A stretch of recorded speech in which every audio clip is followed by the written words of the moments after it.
আসসালামু আলাইকুম my dear students. আজকে আমরা জুল থমসন গুণাঙ্ক কি এবং জুল থমসন গুণাঙ্কের তাৎপর্য লিখো এই টপিকটা নিয়ে আলোচনা করব। এটি কতবার আসছে জাস্ট তুমি একবার দেখো, ঠিক আছে?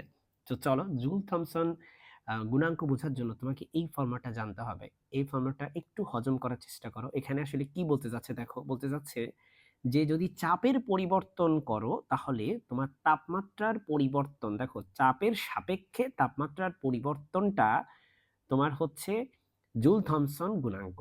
আবারও বলছি, চাপের পরিবর্তনের সাপেক্ষে যদি তাপমাত্রার পরিবর্তনটা তুমি হিসাব করো সেটা হচ্ছে জুল থমসন গুণাঙ্ক হয়। তবে তবে এখানে একটা কন্ডিশন আছে, সেটা হচ্ছে এইচ এখানে অবশ্যই অবশ্যই ধ্রুবক হইতে হবে। মানে এনথালপি, বিক্রিয়ার যে এনথালপি সেই এনথালপি হইতে হবে এখানে ধ্রুবক। তোমরা জানো বিক্রিয়ার এনথালপি হচ্ছে বিক্রিয়ার বিক্রিয়ক আর উৎপাদের মধ্যে যে মোট এনার্জি যে পার্থক্য সেটাই হচ্ছে বিক্রিয়ার এনথালপি, মোট বন্ধন শক্তির পার্থক্য। সো এখানে আমরা জুল থমসন গুণাঙ্কের একটা সংজ্ঞা দেখতে পাচ্ছি যে উচ্চ চাপে রক্ষিত কোনো গ্যাসকে ছিদ্রময় প্লাগের মধ্য দিয়ে হঠাৎ একটি বৃহৎ পাত্রে রুদ্ধতাপীয়ভাবে সম্প্রসারণ করলে গ্যাসের তাপমাত্রা হ্রাস পায়। আমি একটু বুঝিয়ে বলি কেন রুদ্ধতাপীয়। কারণ দেখো, তুমি একটা পাত্র নিলা, হ্যাঁ, এরকম একটা পাত্র নিছো, এই পাত্রের মধ্যে তুমি যে গ্যাসগুলো রাখছো সেই গ্যাসগুলো অনেক চাপে আছে, অনেক চাপে আছে, মানে হিউজ অ্যামাউন্টে প্রেশার। ধরো আমি এটা অনেক বড় করে লিখি, ঠিক আছে, হিউজ চাপে আছে। এবার এই পাত্রের সাথে একটা প্লাগ দিয়ে তুমি আরেকটা পাত্রকে কানেক্ট করে দাও। এই পাত্রটা দেখো অনেক বড়, এই পাত্রটা হচ্ছে অনেক বড়, এই পাত্রের সাথে কানেক্ট করে দাও। যে মাত্র এই যে এখানকার ছিপিটা আমি খুলে দিব, সাথে সাথে আমার এই গ্যাসগুলো বলবে ওরে বাবা রে, এত চাপের থেকে আমি লাফ দিয়ে যে এই কম চাপের জায়গাতে চলে যাব, তাই না? কারণ গ্যাসের বৈশিষ্ট্যই হচ্ছে এমন, তরলের বৈশিষ্ট্য, সরি, গ্যাস পার্টিকেলের বৈশিষ্ট্যই এমন যে তারা হচ্ছে বেশি চাপ থেকে কম চাপের দিকে যেতে চায়, তাই না? সো তারা এখানে এসে চলে আসবে। তখন এই যে মোট এত বড় জায়গা, তাই এই বড় জায়গার ক্ষেত্রে চাপের মান কমে যাবে। আয়তন যদি বেশি হয়ে যায়, বয়েলের সূত্র মতে আমার চাপের মান অনেক কমে যাবে, তাই না? তাহলে P1 এর মান অনেক বেশি, P2 এর মান অনেক কম। তাহলে এখানে খেয়াল করো মাই ডিয়ার স্টুডেন্টস, কেন বললো রুদ্ধতাপ? কারণ তুমি যখনই যখনই এই ছিদ্রটা বা এই ছিপিটা তুমি যখনই খুলে দিবা, হুট করে এখানে গ্যাসগুলো সব চলে যাবে। হুট করে যদি কোনো কিছু আসে, হঠাৎ করে যদি কোনো কিছু ঘটে, এটাকে বলি আমরা রুদ্ধতাপ প্রক্রিয়া। হঠাৎ কোনো পরিবর্তনটাই হচ্ছে রুদ্ধতাপ প্রক্রিয়া। ঠিক আছে? এই ধরনের প্রসেসে তাপ হচ্ছে তোমার তাপের কোনো প্রকার আদান-প্রদান ঘটে না, আদানও ঘটে না, প্রদানও ঘটে না। তাহলে তোমাকে বলল যে উচ্চ চাপে রক্ষিত কোনো গ্যাস। তাহলে মাই ডিয়ার স্টুডেন্টস, এই গ্যাস কি উচ্চ চাপে রক্ষিত নয়? অবশ্যই উচ্চ চাপে রক্ষিত। আর এই গ্যাস কি তোমার নিম্নচাপে এখন নাই? অবশ্যই নিম্নচাপে। তার মানে উচ্চ চাপ থেকে নিম্নচাপে গ্যাসগুলো আসতেছে। এসে কি করতেছে দেখো, হঠাৎ করে কোনো বৃহৎ পাত্রে চলে আসছে। আসার ফলে রুদ্ধতাপভাবে সম্প্রসারণ ঘটছে। সম্প্রসারণ কি ঘটে নাই বলো? এই যে এখানে দেখো আয়তন কত, আর এখানে আয়তন হিউজ। সম্প্রসারণ তো ঘটছে। তাই তাপমাত্রার কি হ্রাস ঘটবে না? অবশ্যই ঘটবে। এখানে অনেক তাপমাত্রায় ছিল। এত চাপে থাকলে তো তাপমাত্রা থাকবেই বেশি। আর এখানে আসলে তাপমাত্রার মানটা কমে যাচ্ছে। ঠিক আছে? তাপমাত্রা হ্রাস পায়। এরূপ পরিবর্তনকে আমরা জুল থমসন ফলাফল নামে পরিচিত। মানে সরি, এই পরিবর্তনটা হচ্ছে জুল থমসন ফলাফল। তো আশা করি তুমি কথাটা বুঝতে পারছো এখানে কি বলতে চাচ্ছে, ঠিক আছে? এবার দেখো মাই ডিয়ার স্টুডেন্টস, আমরা যদি জুল থমসন গুণাঙ্ককে বুঝতে চাই তাহলে আমাদেরকে সূত্রটা একটু লিখতে হবে। সূত্রটা হচ্ছে জুল থমসন গুণাঙ্ককে আমরা এইভাবে লিখি যে মিউ মিউ জেটি, জেটি মানে কি?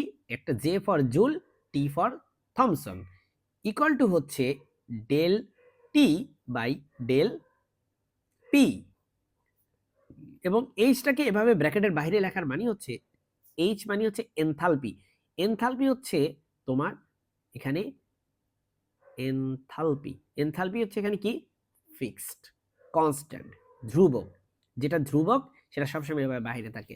তাহলে দেখো, তোমার চাপের পরিবর্তনের সাথে সাথে তোমার তাপমাত্রা পরিবর্তন কেমন সেটা জানতে চাচ্ছ। আচ্ছা মাই ডিয়ার স্টুডেন্টস, তুমি আমাকে বলো তো, এই যে একটা ঘটনা যেটা ঘটলো, এখানে চাপের পরিবর্তনটা কি ঋণাত্মক নয়? বলো। অবশ্যই ঋণাত্মক। দেখো এখানে চাপটা অনেক বেশি ছিল আর এখানে চাপটা অনেক কম, তাই না? তাহলে পরিবর্তনটা ঋণাত্মক। কারণ কি? কারণ আমরা জানি পরিবর্তন মানে হচ্ছে শেষ অবস্থা থেকে আদি অবস্থা বাদ দেওয়া। শেষ অবস্থা হচ্ছে এখানে P2 আর আদি অবস্থা হচ্ছে P1, হুইচ ইজ হিউজ। এবং এই সংখ্যাটা হবে নেগেটিভ কারণ এই চাপটার মান অনেক কম। ধরো এই চাপের মান 10 আর এই চাপের মান হচ্ছে 1000, ধরো কথার কথা, হ্যাঁ? তাহলে এটা যদি বাদ দাও, 10 থেকে 1000 বাদ দাও, তাহলে তুমি পাবা একটা নেগেটিভ সংখ্যা। তাহলে মাই ডিয়ার স্টুডেন্টস দেখো, আমাদের এখানে এই জুল থমসন ইফেক্টে ডেল পি এটা already negative. Del P negative, তাই না? তাহলে এই ইউ এর মান 3 রকম হইতে পারে। একটা হচ্ছে ইউ এর মান 0 থেকে বড় হইতে পারে, একটা হচ্ছে ইউ বলতেছি সরি, মিউ হচ্ছে তোমার 0 থেকে ছোট হতে পারে, একটা হচ্ছে মিউর মান হচ্ছে তোমার 0 সমান হতে পারে। এই 3 রকম হতে পারে। আচ্ছা, প্রথম কথা বলি ভাই, কখন শূন্য হবে সেটা তো সবচেয়ে সোজা। যদি তোমার চাপের যে এই যে পরিবর্তন, এই পরিবর্তনের সাথে যদি তাপমাত্রার কোনো পরিবর্তনই না ঘটে তাহলেই শূন্য হবে। তাপমাত্রার কোনো চেঞ্জই হয় নাই। তাহলে তুমি বলবা যে আমার ইউজেটির মান হচ্ছে 0 তখনই যখন আমার তাপমাত্রার পরিবর্তন 0। চাপের কি পরিবর্তন হচ্ছে? অবশ্যই হইতেছে। তুমি দেখতে পাচ্ছ এখানে চাপ অনেক বেশি, এখানে চাপ অনেক কম। চাপের পরিবর্তন হচ্ছে, তাপমাত্রার কোনো পরিবর্তন হচ্ছে না। সুতরাং আমাদের জুল থমসন যে গুণাঙ্ক, সেই গুণাঙ্ক কিন্তু 0। আচ্ছা, কখন এটা নেগেটিভ হতে পারে? কখন নেগেটিভ হতে পারে? খুব সহজ। দেখো, অলরেডি ডেল পির মান কিন্তু নেগেটিভ, কারণ চাপ হচ্ছে বেশি থেকে কমের দিকে আসা মানে কি? পরিবর্তনটা ঋণাত্মক পরিবর্তন, তাই না? তোমার যদি পকেটে বেশি টাকা থাকে, সেখান থেকে যদি পকেটে টাকা কমে যায়, এই পরিবর্তন কি ভালো? এই পরিবর্তন তো নেগেটিভ পরিবর্তন। তাহলে দেখো, এই ডেল পি এর মান অলরেডি ঋণাত্মক।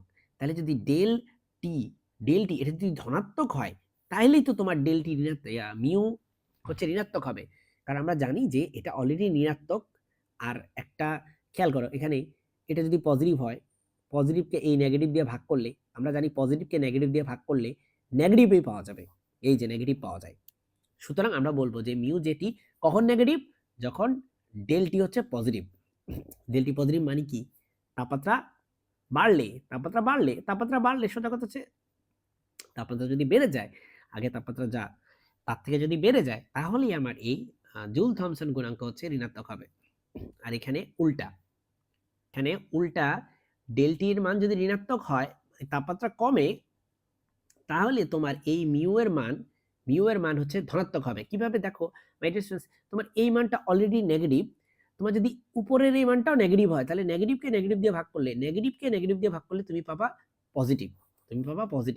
সুতরাং তুমি বুঝতেছো যে তোমার এটা তো সবসময় নেগেটিভই। হ্যাঁ, সবসময় চাপের পরিবর্তনটা নেগেটিভ। কিন্তু তোমার তাপমাত্রার পরিবর্তন যদি নেগেটিভ হয়, তাহলে নেগেটিভকে নেগেটিভ দিয়ে ভাগ করলে তুমি পাবা পজিটিভ। তার মানে মিউ যেটি পজিটিভ হওয়ার মানে হচ্ছে তাপমাত্রা আসলে এখানে কমতেছে। এই কথাগুলো আমরা চলো এখানে একটু দেখার চেষ্টা করি। ওরা এখানে বলছে, দেখো, মিউ যেটি এর মান ঋণাত্মক ধনাত্মক তখনই হয় যখন শীতলীকরণ বোঝায়। তাৎপর্য বোঝাচ্ছি আমি তোমাকে, হ্যাঁ, যখন শীতলীকরণ বোঝায়। দেখো তো, ধনাত্মক তখন হয় যখন শীতলীকরণ বোঝায়। এই দেখো, ধনাত্মক তখন হয় যখন তাপমাত্রা কমে। তাপমাত্রা কমা মানে তো শীতলীকরণ, শীতল হচ্ছে। ঋণাত্মক তখনই হয় যখন উষ্ণতা বোঝায়। দেখো, ঋণাত্মক তখনই হয় যখন তাপমাত্রা বাড়ে। তাপমাত্রা বাড়া মানে তো উষ্ণতা, নাকি? উষ্ণতা। শূন্য তখনই হয় যখন তাপমাত্রা কোনো পরিবর্তন হয় না। এই যে দেখো, শূন্য তখনই হয় যখন তাপমাত্রা কোনো পরিবর্তন হয় না। আশা করি আমার এই কথাগুলো তুমি হজম করতে পারলে, আশা করি এগুলো বুঝতে পারলে। যদি এগুলো ঠিকমতো বুঝতে পারো, ঠিকমতো লিখতে পারো, ইনশাআল্লাহ তুমি ফুল মার্ক পাবে। আমি সেটা বিশ্বাস রাখি।